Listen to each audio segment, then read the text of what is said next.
मैं धर्मेंद्र चौधरी, अध्यक्ष press club Haridwar. और बहुत ही आज खुशी का पल है कि हमारे बीच में गुरुजी हैं हमारे बाबा फुलसंदे वाले। और हमारा पूरा जो सनातन है और मेरा अपना सिद्धांत वो वेद से रिलेटेड है। मैं ये कहना चाहता हूँ जो वेद का सिद्धांत है वो सर्वोच्च और सर्वोपरि है और वो एक ईश्वर का सिद्धांत है, विश्व प्रेम का और समन्वय का सिद्धांत है। ऐसी कृष्ण महाराज भी समझते थे और वे पिछले जन्म में मद्योपान नाम के ऋषि थे। नमस्कार, मैं धर्मेंद्र चौधरी, अध्यक्ष प्रेस क्लब हरिद्वार।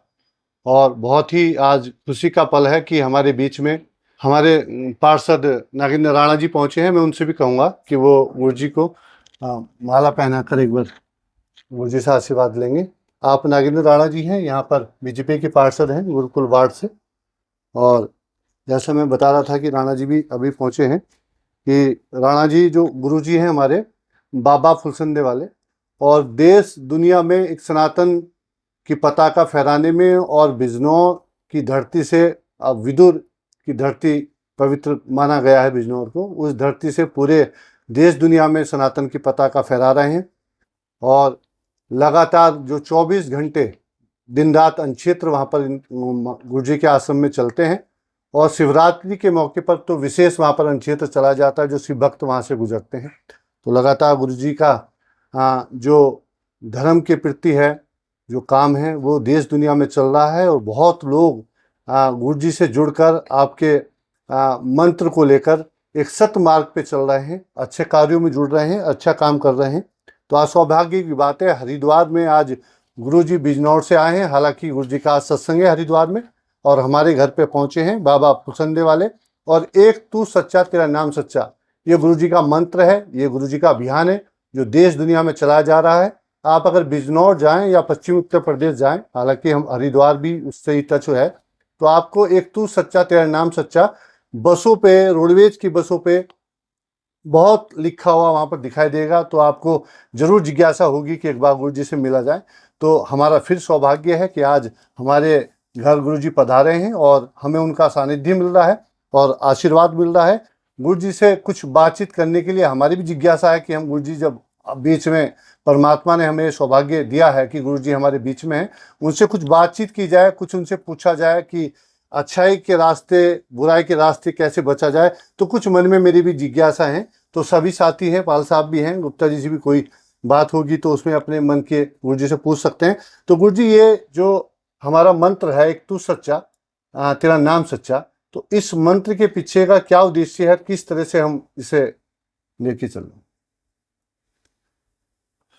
एक तू सच्चा तेरा नाम सच्चा, पार ब्रह्म परमात्मा जो कि सर्वव्यापी है, सृष्टि के कण कण में समाया हुआ है, अनंत अंतरिक्ष की तरह वो एक है। तत्पुरुषाय विद्महे, हमारे वेद कहते हैं वो पुरुष ब्रह्म हर समय में, हर युग में विद्यमान रहता है, इसलिए वो सत्य है। तत्सवितुर्वरेण्यम, उस परम सत्य को, परमात्मा को हम अपनी अंतरात्मा में धारण करें, उसकी उपासना करें और उसका मार्ग जो धर्म आचरण है, सच्चाई है, सेवा है, उस पर बराबर हम लगे रहें। और बिजनौर की बात जो आई है, मुझे बड़ी प्रसन्नता हो रही है। एक बिजनौर के बारे में विशेष बात मैं आपसे निवेदन करना चाहता हूं। अपने विदुर महाराज तो हैं ही, वो मृत्युदेव यम का अवतार हैं। और यमराज वो शख्सियत है जिसके बारे में लोग जानते नहीं, उनसे भयभीत तो सब होते हैं कि वो नरक के देवता हैं, वो खींच के नरक में ले जाएंगे, ये करेंगे वो करेंगे। लेकिन इस पृथ्वी पर सबसे पहले कृष्ण महाराज से बहुत पहले जो आत्मा का ज्ञान दिया नचिकेता को, ऋषि पुत्र नचिकेता हुए, उनको आत्मा का जो ज्ञान दिया वो भगवान यम ने दिया। विवस्वान के पुत्र वैवस्वत यम कहे जाते हैं, और वो उनका प्रसिद्ध ज्ञान कठोपनिषद में है, जो कि यजुर्वेद की कृष्ण शाखा में पाया जाता है। तो यमराज 12 आचार्यों में से एक आचार्य हैं जिन्होंने परब्रह्म को साक्षात अपनी आत्मा में किया था, और उनके अवतार रूप विदुर, महात्मा विदुर हमारे बिजनौर में विराजते हैं। उनकी छत्र छाया में हम लोग निवास करते हैं उनके आशीर्वाद से। और एक बात और मैं आपको कहना चाहता हूं, अथर्ववेद, अथर्ववेद में एक बहुत प्रसिद्ध सूक्त है, हिरण्यगर्भ सूक्त। उस सूक्त के ऋषि राजा वेन हैं। राजा वेन त्रियुग के जो त्रेता युग है उसके अंत में बिजनौर, चंदोसी और पीलीभीत और उनका कुछ साम्राज्य मक्का में विद्यमान था, और ये सूक्त उनके द्वारा उच्चारित है, राजा वेन के द्वारा, हिरण्यगर्भ सूक्त। और इतना महत्वपूर्ण सूक्त है, कोई भी वैदिक यज्ञ होता है तो सबसे पहले इस सूक्त से परब्रह्म की स्तुति हमारे जो यज्ञ करने वाले आचार्य हैं वो करते हैं। तो ये सौभाग्य भी बिजनौर को प्राप्त है, और गंगा जी के किनारे पे है, और गंगा जी का आशीर्वाद भी हम लोगों को प्राप्त है। और आप यहाँ हरिद्वार में हैं तो ये और भी प्रसन्नता का विषय है। और हमारा पूरा जो सनातन है और मेरा अपना सिद्धांत वो वेद से रिलेटेड है, क्योंकि वेद ही सर्वोपरि है, सर्वप्रथम है, और वेद के सिद्धांत ही हमारे ऋषियों ने और देवगणों ने, मैंने आपसे कहा था कि 12 आचार्य हमारे यहाँ ऐसे हुए हैं सनातन में जिन्होंने परमात्मा को साक्षात किया। उनमें यमराज और मनु महाराज और शिव जिनका विवाह हरिद्वार में कनखल में दक्ष पुत्री से हुआ था। आपके नारद, सुखदेव मुनि, सनकादिक, राजा जनक, राजा बलि, प्रहलाद, भीष्म पितामह, ब्रह्मा, ये 12 सनातन धर्म के ऐसे आचार्य हुए हैं जिन्होंने उस परम ब्रह्म को अपनी आत्मा में अपने सामने साक्षात किया, और उसका उपदेश वेदों में जगह जगह इन्होंने किया। कृष्ण महाराज की जो गीता है वो जो यम है, यम के जो वचन है, उनके बहुत से वचन कृष्ण महाराज की गीता में पाए जाते हैं। ना हन्यते हन्यमाने शरीरे, ये सबसे पहले वचन यमराज जी ने कहा था। मैं ये कहना चाहता हूं, जो वेद का सिद्धांत है वो सर्वोच्च और सर्वोपरि है, और वो एक ईश्वर का सिद्धांत है, विश्व प्रेम का और समन्वय का सिद्धांत है। हमें उसको मानना चाहिए, और स्कूलों में वेद का पाठ्यक्रम जितना हो सकता है थोड़ा बहुत लगना चाहिए। गुरु जी, एक ब्रह्मरूप गुरु या कथाकार गुरु और कुल पुरोहित और कुल गुरु, मतलब इनमें बात करें तो क्या अंतर है?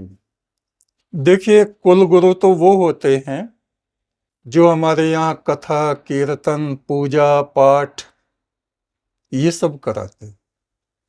त्योहार पे, दिवाली पे, होली पे पूजा कराने के लिए जो आते हैं, ये कुल पुरोहित माने जाते हैं। कथाकार जो हैं वो मेरे ख्याल से भारत में कम होंगे या नहीं है कथाकार ऐसे जो वेदों की व्याख्या करते हैं। कोई मुस्लिम धर्मगुरु आपको कुरान की आयतें बोलता हुआ मिल जाएगा, कोई भी। जो पढ़े लिखे भी नहीं है ना, उन्होंने भी रट रखी है, अल्हम्दुलिल्लाह रब्बिल आलमीन अर्रहमानिर रहीम, है। एक रक्षा चलाने वाला भी कम से कम बहुत सारे आयतें कुरान की याद रखते। और हम लोगों में जब से कृष्ण महाराज गए अंतर्ध्यान में, शरीर उनका छूटा, हम लोग एक तरह से अशिक्षित हो गए। ब्रह्म गुरु वो हैं जो पार ब्रह्म की बात करते हैं, पार ब्रह्म परमेश्वर तुम सबके स्वामी। सब में देवता भी आ गए। शिव किसकी माला जप रहे हैं, हमारे विद्यार्थी जानते ही नहीं, ना वो जवाब दे सके। मैं आपसे 2 क्वेश्चन यही गुरुजी करने वाला था। जी एक क्वेश्चन तो मेरा ये है कि यही जो आपने अभी बात की है, उत्तर आपने वैसे दे ही दिया है इसका, कि हमारे यहाँ हम हरिद्वार में भी रहते हैं, बड़े बड़े महामंडलेश्वर, आचार्य महामंडलेश्वर और जाने क्या क्या लोग रहते हैं यहाँ पर। किसी को मैं बहुत सारे लोगों को जानता हूँ, बहुत सारे संतों को जानता हूँ जिनको हमारे यहाँ का हनुमान चालीसा तक याद नहीं है। सुबह से लेके शाम तक 3 बार कलफ लगे कपड़े वो चेंज करते हैं, परफ्यूम लगाते हैं और उद्योगपति का केवल लाइजनिंग का काम करते हैं। तो इस तरीके के जो संत हैं, अब ये आने वाली हमारी संस्कृति को, जो हमारे युवा हैं जिनको बहुत सारी चीजें पता नहीं है, ये क्या चीज दे रहे हैं। अभी आपने कुंभ में देखा होगा किस तरीके के नाटक कुंभ में हुए हैं। दूसरा मेरा प्रश्न ये है कि क्या बिजनौर में यम का कोई स्थान है बना हुआ? विदुर महाराज का, विदुर जी का, विदुर जी यमराज के अवतार हैं। जो हमारा आश्रम है जी, वहां पे भगवान यम का स्थान बना हुआ है आश्रम में। क्यों? क्योंकि 19 वर्ष की अवस्था में मृत्युदेव यम मुझे शरीर से निकाल के परलोक में ले गए थे। उन्होंने दिखाया ये स्वर्ग है, ये नरक है। सूर्य में भी ले गए, जो सूर्य चमक रहा है उसमें भी प्रकाशमान देवगण हैं, असंख्य देवता हैं। और उन्होंने महादेव से मिलवाया, ब्रह्मा जी से मिलवाया, विष्णु जी से मिलवाया, फरिश्तों से, पैगंबरों से मुझे मिलवाया, और जिसको हम पार ब्रह्म परमेश्वर बोलते हैं, ज्योति स्वरूप जो निरंकार परमात्मा है, वहां उससे भी हमें मिलवाया। वहीं पे ये मंत्र गूंजता था, एक तू सच्चा तेरा नाम सच्चा। तो जो हमारा आश्रम है वो भगवान यम की शिक्षाओं पे चलता है, और उनकी शिक्षा वेद है। कृष्ण यजुर्वेद में कठोपनिषद है। हमारे यहाँ प्रतिदिन 1 वर्ष के लिए संकल्प है, ये गुरु पूजा पे पूरा होगा, कि उनका जो कठोपनिषद है, यम वाणी है, उसके द्वारा प्रतिदिन यज्ञ चल रहा है। महाराज जी, क्या लगता नहीं है कि हिंदू धर्म में, सनातन धर्म की जब हम बात करते हैं तो अज्ञानता है, लोग जानते नहीं हैं। हम मुस्लिम समुदाय की बात करते हैं तो उन्होंने अपने मदरसे बनाए हुए हैं, ताकि उनका पहला उद्देश्य होता है कि बच्चा जब वो सामान्य लायक होता है तो सबसे पहले शिक्षा उसके मदरसे में होती है, ताकि उसको उसके धर्म का ज्ञान मिल सके। हिंदू धर्म में ऐसा कोई देखने को नहीं मिलता, तो इस तरह की कोई व्यवस्था नहीं होनी चाहिए। व्यवस्था, आप देखिए, आप हरिद्वार में रहते हैं, आप मेरी बात का बुरा ना माने तो मैं कहूंगा आप में से किसी का कोई बच्चा गुरुकुल में पढ़ा? हरिद्वार में गुरुकुल तो होंगे ना, एक आध तो जरूर होगा। लेकिन गुरुकुल विश्वविद्यालय, हाँ। लेकिन अब महाराज जी फिर वही बात आ जाती है। नहीं, मैंने जवाब दिया है, उनके मदरसे हैं। तो हमारे सतयुग से लेके आज तक गुरुकुल हैं। तो आप ये देखने लगे गुरुकुल में तो बड़े बुरे आदमी हैं, वे तो अच्छे नहीं हैं, तो ऐसे मदरसों में तो और भी बुरे। हाँ, बिल्कुल। अगर हम बुराई या आलोचना करने पे आते हैं तो अपने को छोड़ के पूरे संसार की हम करेंगे, हैं? मेरा निवेदन ये है बहुत विनम्रता के साथ कि हमारे आश्रम में भी बहुत लोग आते हैं और एक अपने बच्चे को लाए, इसका एडमिशन गुरु महाराज मैं सेंट मैरी में करा रहा हूँ।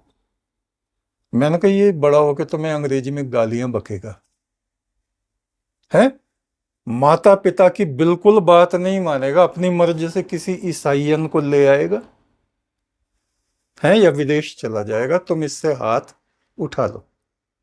मेरा निवेदन ये है कि अगर मुस्लिमों के मदरसे हैं तो हमारे यहाँ भी तो वेद के कुछ मंत्र, भले ही पूरा पाठ्यक्रम वो ना रखते हों, लेकिन जैसे पुरुष सूक्त है, हिरण्यगर्भ सूक्त है और सूक्त है, यम सूक्त है, इनको बताने वाले हमारे आचार्य गुरुकुल में हैं। तो हमें अपने बच्चों को, चलिए अभी नहीं भेजें तो जैसे गर्मियों की छुट्टी आती है स्कूलों की, तो कोई ऐसा प्रबंध हमारे पास हो, 1 हफ्ते के लिए भेज दें, शुरुआती शिक्षा वहाँ है से वहां से होनी चाहिए। बहुत विनम्रता से मैं कह रहा हूं, आपको ठेस ना लगे इस चीज की गुरुजी, क्योंकि हम इस चीज पे ध्यान नहीं दे रहे। एक जिज्ञासा ये है गुरुजी कि 84 लाख शरीर हैं, 84 लाख यूनिट की हम बात करते हैं, हाँ जी, और सबकी आत्मा भी अलग अलग ही होंगी जब हाँ 84 जी, लाख है, तो सबका ईश्वर एक, मतलब कैसे? देखिए आकाश में कितनी आकाश गंगाएं विचरण कर रही हैं, बहुत हैं। सितारे कितने हैं, ये सितारे एक एक लोक हैं। लोक मीन जैसे हमारी ये पृथ्वी लोक कहा जाता है, मृत्यु लोक कहा जाता है। और कितनी जनसंख्या हमारी होगी, कितने यहाँ पे देश होंगे, कितनी अलग अलग सभ्यताएं होंगी, कितने संप्रदाय। धर्म तो एक ही होता है, मैं संप्रदाय का हूं, हिंदू मुस्लिम सिख, ये धर्म नहीं, ये संप्रदाय हैं। धर्म वो होता है कि ईश्वर एक है, सब उसकी पूजा करो, चाहे भाषा किसी की अलग है लेकिन कर तो उसकी रहे है। जो नियम है धर्म के नियम पूरे मनुष्यों के लिए, देवताओं के लिए, ऋषियों के लिए, राक्षसों के लिए एक ही है। क्या? सत्य का पालन करें, अहिंसा धर्म को अपना, यानी दूसरों को कष्ट ना पहुंचाए। और हम अपने भाई को कष्ट पहुंचाते हैं, माता पिता को कष्ट पहुंचाते हैं, पत्नी को कष्ट पहुंचाते हैं, घर में कलह कलेश बना रहता है, अपने साथियों को हम धोखा देते हैं या हमारे साथी हमें धोखा दे देते हैं, ये सब चलता रहता है। इसी को अधर्म कहा जाता है। परमात्मा का नाम जपना तो बहुत आसान है, भगवान नाम सुगमम, बहुत सुगम है, लेकिन फिर भी लोग नरक में क्यों पड़ते हैं? इतने लोग पूजा पाठ करते हैं, इतने लोग नमाज पढ़ते हैं, इतने लोग ग्रंथों का पाठ करते हैं, फिर भी वे नरक में क्यों जाते हैं? महाराज जी, एक चीज मैं आपसे पूछूंगा। आपने भी बताया कि आपको काफी मतलब ब्रह्मलोक का, शिव जी का और सब जगह का आपको वहां पर मुझे ले गए आपने दर्शन किए वहां जी पर जी, जाकर। मुझे बताया। तो क्या आपने यम लोक के भी दर्शन किए? और वहां पर जो यम के बारे में, जब आदमी की मृत्यु हो जाती है और गरुड़ पाठ सुनाया जाता है, तो उसको इतना भयभीत कर दिया जाता है आदमी को कि वो कुछ भी करने से बिल्कुल ऐसा हो जाए कुछ ना करे, लेकिन करते फिर अगले दिन वही है। तो क्या आपने ऐसी चीजें वहां देखी? मुझे दिखाई उन्होंने। मृत्युदेव यम मुझे नरक में ले गए, बोले देखो किसी को आग में जला रहे थे, किसी को पत्थरों से कूट रहे थे, उसका मुंह ऐसे चीर दिया था, उनके मुंह से खून मवाद बहता था कि ये वे लोग जो शराब पीते। उन्होंने खुद बताया कुछ को पशु पक्षी मार रहे थे सींग से कि ये वे लोग हैं जिन्होंने इनके मांस खाए हैं। बहुत बड़ी कम्युनिटी है हमारी पृथ्वी पे, धर्म कहो। और हिंदुओं में भी कितने लोग हैं जो देवी देवताओं को शराब भी चढ़ाते हैं और बलि भी चढ़ाते हैं और उसको प्रसाद रूप में खाते भी हैं। तो ये अशुद्धियां हैं, हमारे मनुष्य चिंतन की अशुद्धियां। ऐसा हम लोगों को नहीं करना। मुझे दिखाया उन्होंने, यमलोक दिखाया, जो उनका नरक है वो दिखाया। गुरु जी, अभी माता के नवरात्रे बीते हैं, अभी हाँ जी, 9 दिन पूजा हुई माता के नवरात्रों की। कई बार माता ने नवरात्रों में आपको दर्शन दिए हैं, तो ऐसा माता ने किस तरह के निर्देश या क्या वो हुई कि जिससे समाज का कल्याण है? जी। देखिए, आप बिल्कुल ठीक कह रहे हैं, मेरा सत्य का भी व्रत है। मैं आत्म प्रशंसा के लिए कोई बात नहीं कहता, ना कह रहा हूँ। क्योंकि मुझे पहले ही मृत्युदेव ने बहुत देवी देवताओं से मिलवाया था, तो बीच-बीच में वो मेरी खबर लेते रहते हैं। जैसे आपके बच्चे हैं, हरिद्वार में हों, विदेश में हों, दूसरे किसी उसमें हों, फ़ोन से कभी बुला के, कभी खुद जाके, तो आप उनकी खैर खबर लोगे, तो ऐसे ही मुझे लगता है। आपने माताजी की बात की, तो मैंने उनको देखा। बाहर हम लोगों की दिनचर्या ऐसी है आश्रम में, और 1:30 रात में हम लोग स्नान कर लेते हैं, सब नहीं, कुछ। और उसके बाद में 2 बजे आराधना, परम ब्रह्म की आराधना। देवी देवताओं को हम प्रणाम करते हैं, उनकी विशिष्ट पूजा जैसे मंदिरों में होती वैसे नहीं करते, केवल उनको प्रणाम करते हैं। जिसका ध्यान आ जाए, जो सपने में दिख जाए, तो उनको प्रणाम करना, या मंदिर सामने से गुजर मंदिर है तो उनको प्रणाम करेंगे। तो एक दफा तो मैंने देखा उनको, माता जी को, काली माता को, वो वहां पे आए और उन्होंने लिस्ट ले रखी है, वो नाम लिख रहे हैं। माता जी, आप क्या लिख रहे हो? बच्चों के नाम लिख रही हूँ, देख रही हूँ कैसे रह रहे हो तुम लोग, कैसे हो बताओ। मैंने कहा माता जी, हैं तो ठीक, पर सबकी थोड़ी थोड़ी बुद्धि हमारी खराब है। उसे आप ठीक कर दो बस। पहली बात तो यह है कि हम लोग शांत नहीं रह पाते, कोई हम में से ऐसे भी हैं लड़ पड़ते हैं, कोई गुस्सा कर पड़ते हैं, और मैं ये प्रार्थना करता हूँ, सबकी थोड़ी थोड़ी बुद्धि आप ठीक कर दो। तो ये तो मुझको अर्ध चेतन में हो रहा था, फिर वो मुझको वैसे ही देखने लगे, मुझको बहुत भय लगा। फिर मैं उनको प्रणाम करके उठ गया। मैं कहा बैठना मेरे बस का नहीं। फिर एक दिन मैंने उनको देखा, मैंने कहा माता जी, आप किस तरह से ज्ञान देती हैं, परमेश्वर का, ब्रह्म का ज्ञान आप कैसे देती हैं? बोले अच्छा इधर मेरे पास आ।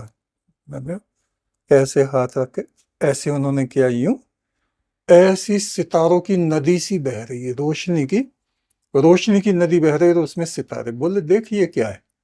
ये रोशनी की नदी है, और ये थोड़ी सी तुझको दिख रही है, तेरे भीतर भी यही है, बाहर भी यही, सब में यही है, और पूरे संसार को हटा दो तो यही है बस। इसी को ब्रह्म ज्योति कहा गया है। इसी में से सब आत्माएं प्रकट होती हैं और इसी में विलीन हो जाते हैं, यही ब्रह्म है। इसी को कहते हैं कि परमात्मा सब में समा रहा है, यही मतलब ब्रह्म ज्ञान है। ये उन्होंने मुझको बताया। जी, ये कैसे पता चल सकता है कि हम पहले धर्म मार्ग पर चलते रहे हैं, और कैसे ये भी पता चले कि हम संतों के साथ रहें, पहले जन्मों में आपके साथ रहें, आपके सानिध्य में रहें? ये कैसे देखिए, आपने बहुत अच्छा प्रश्न पूछा। ये पुस्तक मेरे हाथ में है, और मैं पढ़ते पढ़ते नींद मुझे आ गई, यानी लंबी नींद आ गई, मृत्यु हो गई है, और छोटी सी नींद आई तो जाग गया। तो ये मेरे हाथ में है, और फिर मैं इसको जहां से छोड़ा वहां से शुरू कर देता हूं। यदि इस समय में, इस जन्म में हमारी प्रवृत्ति, हमारा स्वभाव ऋषि मुनियों से प्रेम करने का है, धर्म आचरण का है, तो समझ लेना चाहिए कि पहले से पीछे से ये चलता चला आ रहा है। और अगर हमारा स्वभाव मक्कारी से भरा हुआ है या हम नास्तिक बन गए हैं, या हम सच बात को भी मानना नहीं चाहते, 3 तरह की चीजें होते हैं, तर्क, वितर्क, कुतर्क। तर्क तो यह है कि कुछ चीजों को हम समझना चाहते हैं। वितर्क वो है जिसको हम व्याख्या जिसकी करते हैं। कुतर्क वो है आप कुछ भी कहो मुझे तो मानना ही नहीं। जी, बिल्कुल। तो ये 3 तरह के भाव हम सभी मनुष्यों में होते हैं, और जब हमारे अंदर सतोगुण आ जाता है, सात्विकता आ जाती है, और शांति आ जाती है, तो ईश्वर खुद हमारी मदद करने लगे। ये तो गुरु जी आदिकाल से चला आ रहा है। जी महाभारत जब हुआ था, हाँ जी कृष्ण जी ने अर्जुन का साथ दिया था, जी हैं? कितने लोग मर गए थे जिनका कोई दोष नहीं था, और कृष्ण जी को सब पता था ये हो रहा है, क्योंकि कृष्ण जी को हम भगवान मानते हैं, उनको हम श्री हरि विष्णु का स्वरूप मानते हैं, जी जी और वही षष्ठी के पालनहार हैं। तो उनको सब चीज का ज्ञान था। फिर उन्होंने इतने सारी जो बिल्कुल जिनका कोई अपराध नहीं था उनकी मौत हो गई, और वहां झूठ सच किस कदर चले वहां पर तो आप देख ही रहे थे, जो हमने सुना है, जो हमारी पुस्तकों में लिखा है। जी जी। तो आपका डिपार्टमेंट है, जैसे आप जानते हैं कौन आदमी कैसा है, कौन ठीक से काम कर रहा है, कौन चालाकी कर रहा है, कौन हेरा फेरी कर रहा है, कौन गड़बड़ कर रहा है, हैं? एक जो हेड ऑफ डिपार्टमेंट होता है, या हेड ऑफ डिपार्टमेंट ना हो, हम साथी हैं, समुदाय है, अपने समुदाय को बहुत अच्छी तरह से हम लोग समझते हैं। ऐसी कृष्ण महाराज भी समझते थे, और वे पिछले जन्म में मद्योपान नाम के ऋषि थे, जो हम कहते हैं ना विष्णु का अवतार। तद विष्णु परमम पदम, विष्णु परमात्मा का एक नाम है जी। और उस पद से, विष्णु के पद से जो आत्माएं आती हैं उनकी कुछ विशेषताएं होती हैं। क्या? चार भुजी। चतुर्भुजी का मतलब होता है चारों वर्णों को अपनी भुजा जैसा प्रिय माने, किसी में भेदभाव ना करें, ब्राह्मण क्षत्रिय वैश्य शिल्पकार हैं, इनमें बिल्कुल भी भेद ना करें, अपने जैसा माने। और विष्णु के एक हाथ में चक्र होता है, यानी जो अशुद्धियां हमारे समाज में आ गई, या तो उनको काट फाट के खत्म करें। डॉक्टर के पास हम गए हैं, हाथ गल गया, ये अंगूठा काटना पड़ेगा, नहीं तो ये आगे तक जहर फैल जाएगा। हमारे हित के लिए वो काटता है, वैद्य हकीम डॉक्टर जो है। और तो ये चक्र का काम है कि हम जो अराजकता हमारे यहाँ आ गई उसको हम खत्म कर दें। दूसरा कमल पुष्प है, सौंदर्य, अच्छाई, कला, विज्ञान और एक मानवता को हम आगे बढ़ाएं, जिससे पृथ्वी रहने के योग्य बनी रहे। गदा, गदा का वही है कि जो समस्याएं आ रही हैं, कुछ को दबा दो तो कुछ को ठीक करो। एक अभय मुद्रा है, यह शंख है। शंख ज्ञान ध्वनि को कहा गया है। इन कार्यों को जो भी करता है वो विष्णु का रूप माना जाता है हमारे सनातन मार्ग में, चाहे वो प्रभु राम हो, कृष्ण महाराज हो, और कोई हो और कोई हो। तो इस तरह से इनको विष्णु का रूप माना गया। उनको पता था कि ये सब पाप में संलिप्त हो गए हैं, इनको सुधारा नहीं जा सकता। पांडवों ने भी गलतियां की थी जी। उन्होंने द्रौपदी को जुए पे लगा दिया, जो कि अनुचित है। और अगर कोई काम वो बिना पूछे नहीं करते थे अपने गुरु से, गुरु मीन कृष्ण महाराज से, अगर वो पूछते हम जुआ खेल लें क्या, तो वो कभी आज्ञा नहीं देते। तो गलतियां मनुष्य मात्र से होती हैं और उनके फल हमें भोगने पड़ते हैं। आपने कहा कि जो बिना गलती वाले थे वो भी मारे गए। हमें ही लगता है ऐसा, बहुत से लोग कहते हैं मैं तो बड़ा अच्छा हूं फिर भी मुझे बड़े दुख भगवान दे रहे। कहीं कीकर के पेड़ पे अंगूर लगे दिखाई देते हैं? नहीं, कीकर पे कांटे ही होते हैं। तो ऐसे ही हमारे स्वभाव में गुण अवगुण होते हैं, और उसी के कारण से हमें सुख दुख और मृत्यु या दुर्गति या युद्धों का सामना करना पड़ता है। पूरे विश्व में ऐसी अराजकता और पाप आचरण उस समय फैल गया था कि उन्होंने तो बहुत कोशिश की। कृष्ण महाराज पे बहुत लोग आरोप लगाते हैं, ये चाहते तो ना होती महाभारत। हाथ जोड़े पैर पकड़े जाके दुर्योधन के, भैया मान जाओ मान जाओ, है 5 गांव दे दो इनको, इन्हीं के राज्य पे तुम सांप बन के बैठे हुए कुंडली मार के, इन पांडवों को कम से कम 5 गांव ही दे। तो बोले 5? सुई की नोक के बराबर भी जमीन नहीं दूंगा। और महिलाओं का ऐसा अपमान कर रहे हैं, जिसका मुंह भी बुजुर्गों ने नहीं देखा, उस के केश पकड़ के खींच के ला रहे, जो एक ही वस्त्र में है। क्या कर, मनुष्य के अपराध इतने बढ़ जाते हैं कि विधाता को कुछ ना कुछ तो करना पड़ता है। तो कृष्ण महाराज ने कुछ भी गलत नहीं किया। वो महापुरुष थे, महान आत्मा थे, ऋषि आत्मा थे। उनके गीता को आप पढ़ के देखें, ईश्वरः सर्वभूतानां हृदय देशे अर्जुन तिष्ठति। वो कह रहे हैं, हे अर्जुन, ईश्वर हरेक प्राणी के हृदय में विद्यमान है। भ्रामयन् सर्वभूतानि यंत्ररूढ़ानि मायया, अपनी माया से वो परमात्मा उनके कर्मों के अनुसार, अपनी मनमर्जी से नहीं, उनके कर्मों के अनुसार उनको उच्चता में निम्नता में घुमाता रहता है।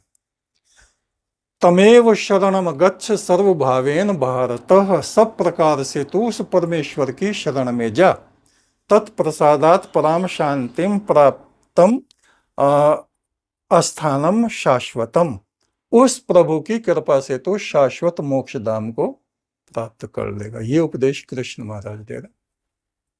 तो हम लोगों की बुद्धि कम है, हम अपने महापुरुषों में कमी निकालने लगते हैं। कृष्ण चाहते तो नहीं होता, और उन्होंने तो यहाँ बांस बजाए और यहाँ बांसुरी बजाई। लोग मुझे तरह तरह की एक बात दो करते सवाल हैं। देश की जो परिस्थिति है, जिस हम जी देश जी में रह रहे हैं, उसके हाँ, लेके मैं हाँ। पूछना चाह रहा हूँ कि वर्तमान की जो सरकार है, देश में हो या हमारे आपके प्रदेश में हो, यहाँ पर जी जी यूपी में, जी तो धर्म के आधार पर इस समय राजनीति चल रही है। जो निर्णय लिए जा रहे हैं, जैसे अभी 3 तलाक, वक्फ बोर्ड का चल ही रहा मुद्दा अभी, जी और समान नागरिक संहिता, तो इनका देश पे और दुनिया पे आगे चलकर आप किस तरह का असर पड़ेगा, क्या दे इन निर्णय? देखिए, मैं तो सबसे यही कहता हूँ, हमें, हमारे गांव में एक कहावत कही जाती है, हमने सुनी है ग्रामीण क्षेत्रों में, भैया हमारी गाड़ी को तो भगवान ही चला रहे हैं। मतलब यानी हमारे बस में नहीं है, किसी के बस में नहीं है, ये तो भगवान ही पार कर दिया तो कर दिया, नहीं तो होने वाली नहीं, ऐसा कहते हैं। बिल्कुल। तो जब गाड़ी के ऊपर भगवान गाड़ीवान बना बैठा है, तो हमें मतलब अपना कर्तव्य करना चाहिए, लेकिन एक निश्चिंतता और पॉजिटिव थिंकिंग भी हमारी होनी चाहिए। और हम समझते हैं जो योगी हैं, जो मतलब ऋषि आत्माएं हैं हमारी, जैसे अपने आदित्यनाथ जी हैं, और अपने मोदी जी हैं, उनको गालियां तो रोज लोग देते ही रहते हैं, लेकिन ऐसे लोग बहुत मुश्किल से देश को मिलते हैं। और राष्ट्र धर्म प्रथम, राष्ट्र का चिंतन सबसे पहले हमारा होना चाहिए। हमारा राष्ट्र रहेगा तो पूजा पाठ भी रहेगी, धर्माचरण भी रहेगा, हमारा घर भी रहेगा, प्रॉपर्टी भी रहेंगी, सारी चीजें रहेंगी। तो अपने राष्ट्र के लिए तो हमें सर्वस्व अपना झोंक देना चाहिए। मुझे देश में वर्तमान में आप देख रहे होंगे कि जो कट्टरता है, जो हिंदू कट्टरता हो या मुस्लिम कट्टरता हो, हिंदू तो कट्टर है ही नहीं। तो गुरुजी ये हिंदू आज तक कट्टर कहीं हुए हैं? तो आप मुस्लिम बताओ। कट्टरता ये धीरे धीरे बढ़ रही है। मैं देश किसी पे आक्षेप नहीं लगा रहा कि वो कट्टर हैं या वो हैं या वो हैं, लेकिन कुछ लोगों के खून में वो चीजें होती हैं, लड़ेंगे, मरेंगे, मार देंगे, छीन लेंगे, आग लगा देंगे।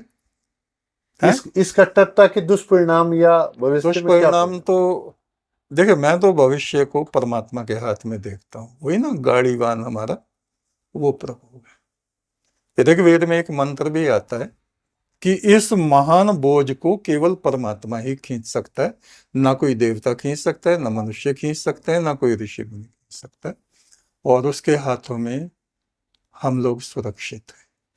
अपने वर्तमान को हमें ठीक से आगे बढ़ाना चाहिए, और देश के लिए सावधान रह के कार्य हमें करना चाहिए। और आप लोग पत्रकारिता से जुड़े हुए हैं, आपका एक एक शब्द बहुत महत्व रखता है।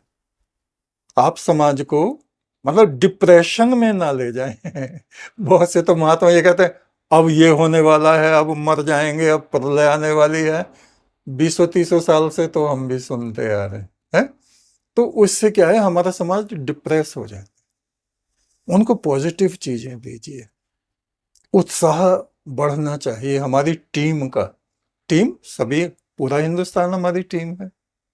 लोगों का उत्साह बढ़ना चाहिए जिससे वो सत्कर्म कर सकें, पुण्य कर्म कर सकें, अपने और दूसरों के जीवन को उज्जवल बना सकें। गुरु जी, आज आपका सानिध्य हमें मिल रहा है और आशीर्वचन भी मिल रहे हैं, और आपके साथ सत्संग कहेंगे कि हम करीब घंटे भर से बातचीत कर रहे हैं। लास्ट में एक थोड़ा ये पूछना चाहूँगा कि आपको हरिद्वार भी पसंद है, आप गंगा किनारे से आज गंगा की नगरी में यहाँ पहुँचे हैं, तो क्या अनुभूति है, क्या संदेश देंगे मैं तो देशवासियों को? गंगा जी को प्रणाम करके आया हूँ, जल स्पर्श करके आया हूँ। उधर चंडी घाट पे हम लोग गए थे और कल को वहाँ यज्ञ भी हम करेंगे।